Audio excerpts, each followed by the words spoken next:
Jumping right back into the action now, a game that I was glued to the majority of really the afternoon yesterday was this Steelers and this Commanders game that was definitely one of the highlights, I think, going into the early window. Of course, then you have the Chiefs game and everything like that and how good that ended up being, right? And a couple more elsewhere scattered around, but this one was really one I was paying attention to, not just because of my fandom, but obviously it was the first real test for the Steelers and two teams that were first place in their division going into this game, and the Commanders on how good they were doing, Russell Wilson and all the hype around him, how the Steelers offense was really hitting on all cylinders with him as their quarterback. This real test that the Steelers had to face at this point in the season ended in a way that I think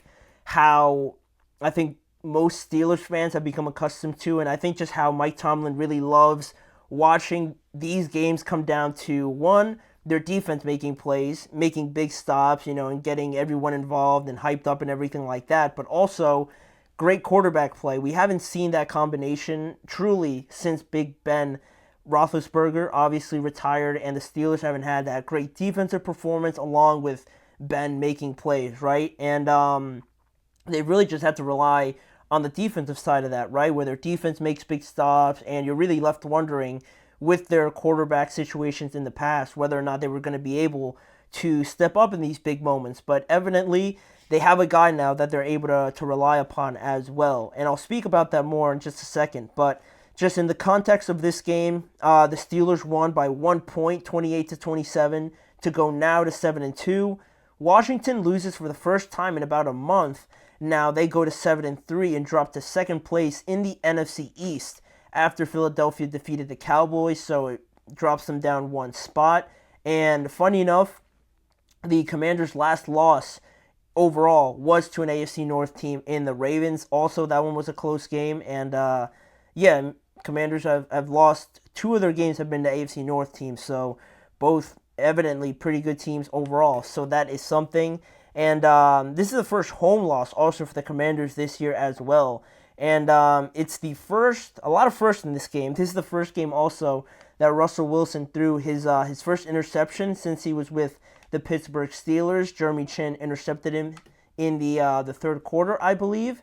And it's a fourth win in a row for the Steelers as well, still in first place after this win. The Ravens continue to win, setting up a huge game next week between the Steelers and the Ravens. And Pittsburgh scored a touchdown in each quarter and held Washington to 0 points in the fourth quarter. So the Steelers went 7-7, and the Commanders, just failed to score in that fourth quarter, which any sort of points would have obviously most likely given them the win. But again, that is something that the Steelers have sort of built a reputation to in the second half, or at least towards the end of the games, where they've done a very good job of just shutting teams down. And their defense over the last couple weeks might have been giving up more points than maybe you're accustomed to. I say that. They've only given up 27. This is the most points that their defense has given up since the Colts game, or actually since the Cowboys game where they gave up 20. But everything else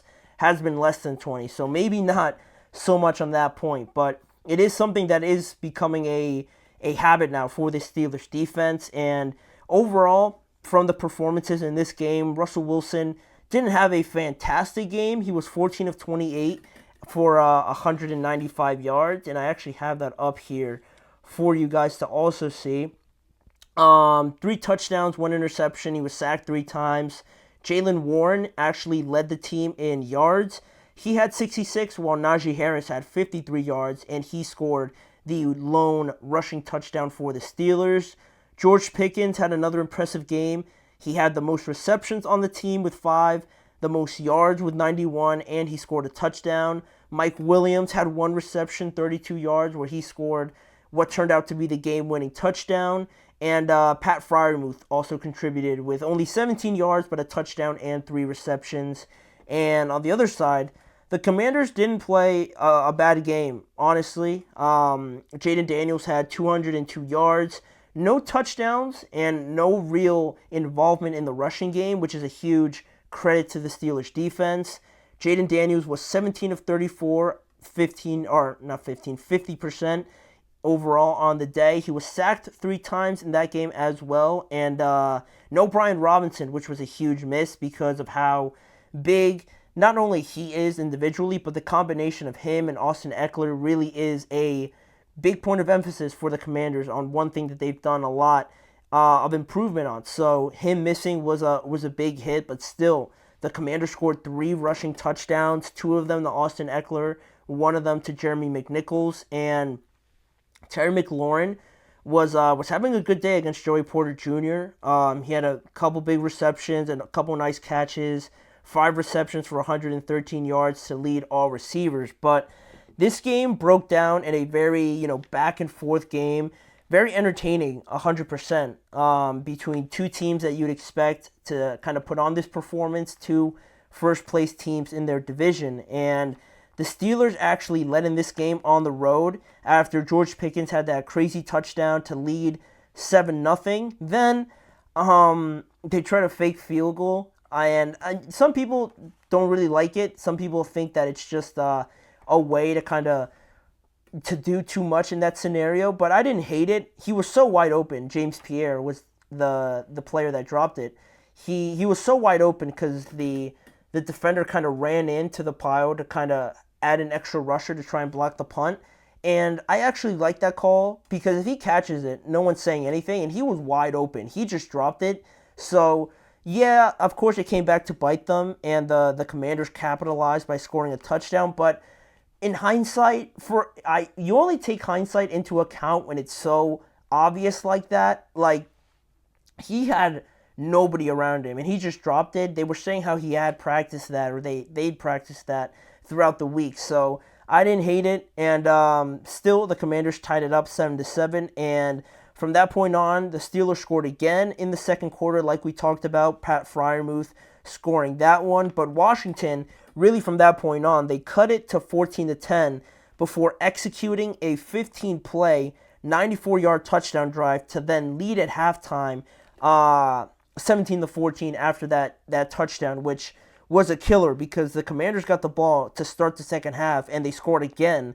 So now the Steelers are down 10 points, and the Commanders are in a very good spot, honestly. But luckily for the Steelers, they responded with a touchdown, and it got to a point where the Commanders added another field goal to make it 21-27 when the Steelers were orchestrating a great drive. Jaylen Warren was running the ball very well, but very harshly done there at the end where he fumbled it on the 1-yard line, and the Steelers, discredited a big opportunity where they could have taken that one and maybe scored a touchdown, maybe scored 3 points. It would have made a difference either way in this game, but it wouldn't have been so close, obviously. But still, great play by the Commanders defense to force that turnover and dodge a bullet there.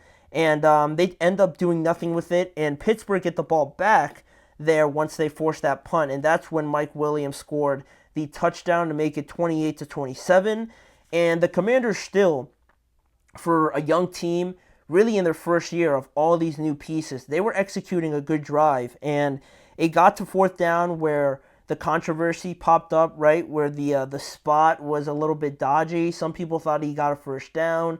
Some people thought it was the right call. I thought it was the right call. But when it's so close like that, in all honesty, in real time, I thought they were going to give him that first down because just like I've seen too many times where it's been like that. So I thought they were just going to give him the first down. But once it got a little bit closer, they started reviewing it.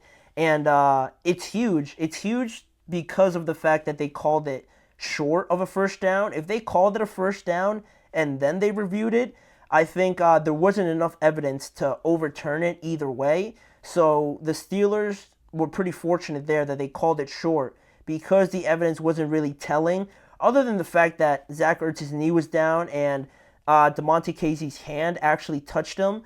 That was pretty clear, and you could argue that he was still short, but the fact that they called him down first rather than getting the first down, I thought was huge. So the Commanders turned it over. You thought that was almost the end of the game, but the Commanders still had all of their timeouts, I'm pretty sure, and it came down to a 4th down, ironically enough, like the Steelers defense had. The Commanders defense, all they had to do was presumably stopped the Steelers on fourth down, and they were going to get the ball back either way, whether or not the Steelers were bluffing and they just let the time run out, or they actually went for it and the Commanders could have stopped them and they would have benefited them greatly. But of course, we all know how it ended.